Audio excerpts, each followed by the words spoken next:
Hey, what's going on? Another lens review. The 35mm f2.8 macro limited lens. I love my limited lenses. They're all fantastic, and this one does not disappoint. All the reviews you see about this is how sharp it is, and it's a great lens. I'll show some image samples here in a little bit, but I'll just talk about the lens for a second here.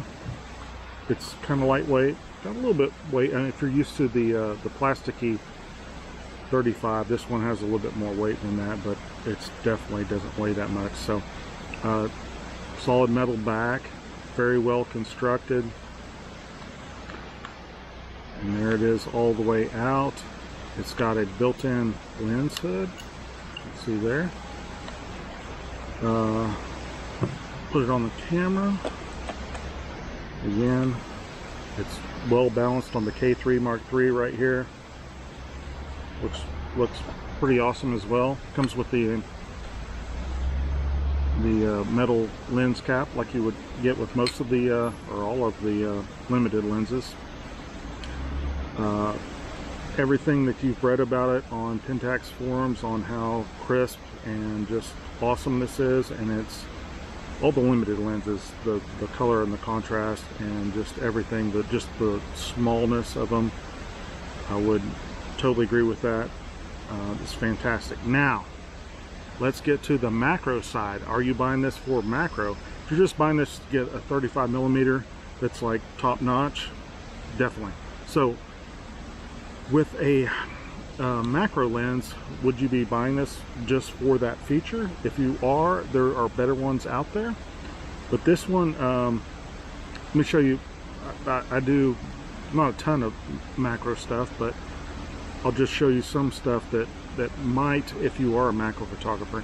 So macro photographers usually use manual focus. That's what I use. So the manual focus on this isn't too bad, but there's better ones out there. But it does have that nice classic like metal feel because it's metal constructed. But the only thing, look, okay, so here is how far the throw is. So if you're a macro photographer, see, that's it. If you're a macro photographer, you'd like that big long throw so you could get like really nail in that focus. This does not have that at all. So it just it's a little less than a half turn on here.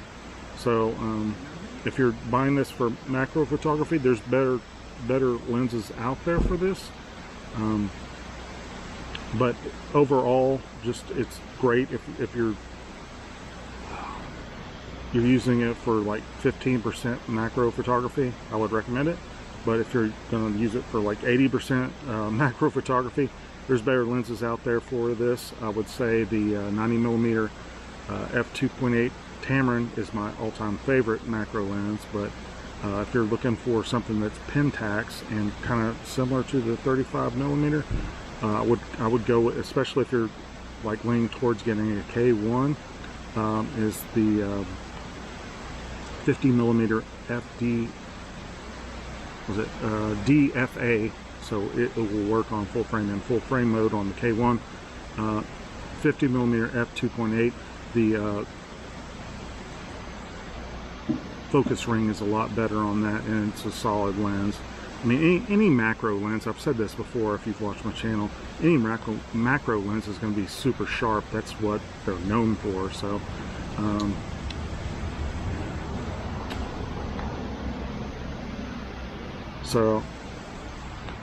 there it is. I mean, it's a sexy lens, I'll tell you that right now. So I've had a lot of fun using it.